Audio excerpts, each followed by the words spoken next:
It is in the walls still standing, in the prehistoric remains left intact, in the artifacts and letters and photographs that the story of the past is most keenly felt. Even in Las Vegas, which celebrated its 100th birthday on May 15, 2005, with a cake the size of a basketball court, you can find the old places and original photographs that chronicle the transformation of this dusty desert outpost to thriving metropolis. This is Gwen Clancy for the Nevada Department of Cultural Affairs, and today on Exploring Nevada, we'll visit several sites that form the chapters of this city's remarkable metamorphosis. But first, to put the story of Las Vegas in perspective, we'll head to the historic town of Virginia City in northern Nevada. Here we are in Virginia City, one of the state's great historic districts. Tourists come here all the time, and indeed, Nevada history really started here in many ways with the 1859 discovery of the fabulous Comstock lode. But it's unfair to think of Nevada history as just this. Nevada's history is much more diverse and very complex. Las Vegas is often regarded as a place of no history. That's a wrong way to look at it. It in fact has one of the oldest buildings in Nevada, the Mormon Fort. And fortunately, we have people like Bob Stoldahl, a great Las Vegas historian, the chairman of our advisory board for museums and history, and a local news producer, and he knows that past as well as anyone. This is going to be an exciting story that he's going to tell us about Las Vegas's history. Bob, here we are at the old Mormon Fort. Why was it here, and what's the relationship with water? Well, I think that you mentioned it now twice. The word is water. The water started up at the Las Vegas Springs at Big Springs, where some of the Native Americans, the Southern Paiutes, and even earlier had part of their homes and trading up there. Springs came down about 4 miles from the Las Vegas Springs. The creek ran through the community and formed the creek as it goes down through into the valley, which was just full of green and brush and marshes in the area in the southeast part of Las Vegas. Truly, it was an oasis. It was the water that was that brought people here and also gave them a place to stop. In this spot, we have in 1855, Brigham Young sent some missionaries down here, and they built what became known as the Las Vegas Fort. You have that facility in a recreated form here at what is called the Las Vegas Fort, but it's had many different things over the years. And it was a place also for agriculture. The Mormons brought the Indians in and they worked the land. They taught the Indians how to work the land here, as well as at Kyle Ranch, not too far away from here. But the key was water.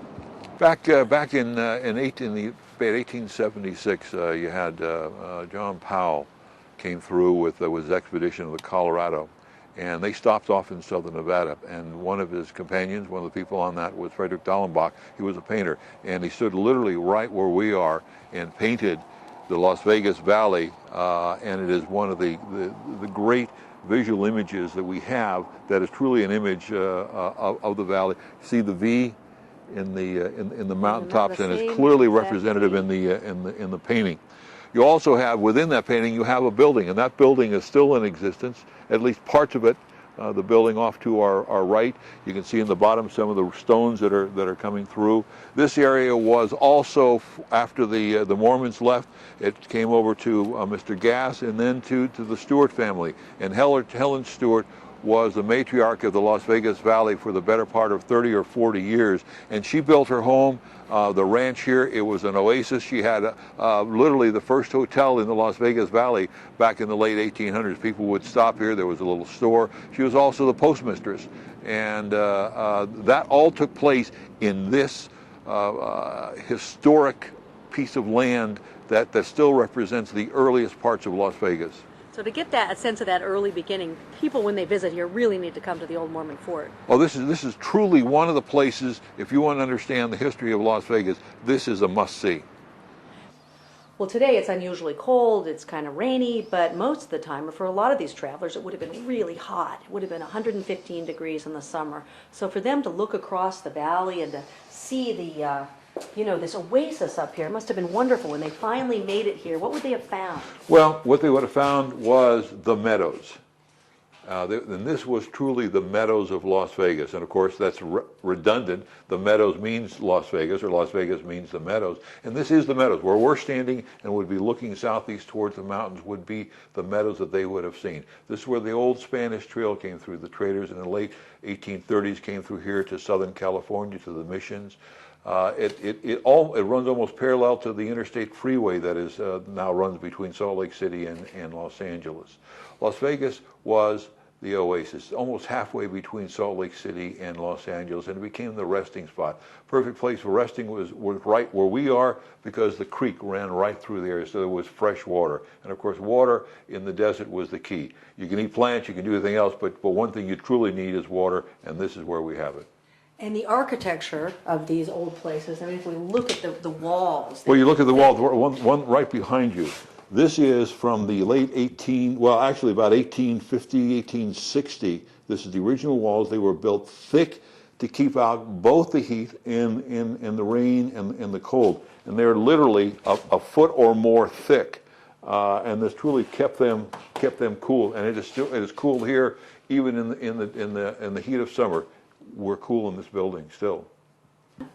So I can imagine how this place was such an oasis, being cool in here, and for the travelers coming across the desert. And then you had the railroads, you're talking about those earlier, getting going, and that brought in a lot of people. So then Las Vegas had to really get going, and there was an auction of the land. The beginning of Las Vegas into what Las Vegas is now had sort of actually several beginnings, but the most important beginning was on May 15th, 1905, when the railroad, which owned all of the land and the water, Las Vegas Creek, it held an auction, and that was in the morning of May 15th, 1905, and it was warm. People were carrying umbrellas, not because it was raining, but to protect themselves from the heat. It was a 2-day auction, and they sold all the land surrounding Fremont Street. Fremont Street was the main thoroughfare running perpendicular to the railroad. Okay, and there's a map here behind you that shows the land there. These are the various lots, and you'll see one of the lots is Block 16. Block 16, which was First Street, was the only place that alcohol would be allowed to be sold. The railroad was going to try and create almost a dry town, but they would allow alcohol to be sold on Block 16. It became almost overnight the red light district. This, of course, is Block 16. The Arizona Club was the place. It became a place where one night, the opening night, that women were allowed to frequent, at least women that were residents of the community.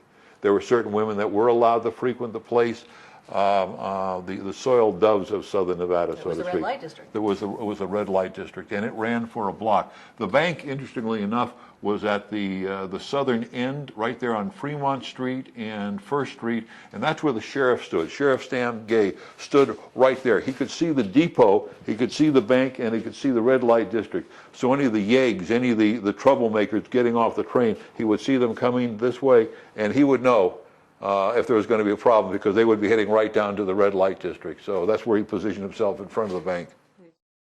And so the land then, the land was auctioned off, and then what happened in terms of growth?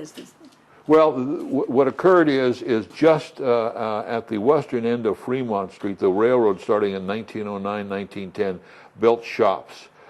Again, the issue, or the opportunity for Las Vegas, it was the halfway point between Salt Lake City and Los Angeles. So the railroad built the repair shops for the railroad in Las Vegas. And that brought hundreds and hundreds of skilled laborers to southern Nevada. And from that point on until they built Boulder Dam, we were the railroad town. There was a strike in 1920 which froze the town out. If you can imagine, the railroad was a primary source of income, all the workers, and when they went on strike, the town was basically shut down. There were no trains coming in or out of town. Food was scarce. Of course, you had the agriculture were growing food here. But any other commodity, Las Vegas was isolated here in the Mojave Desert.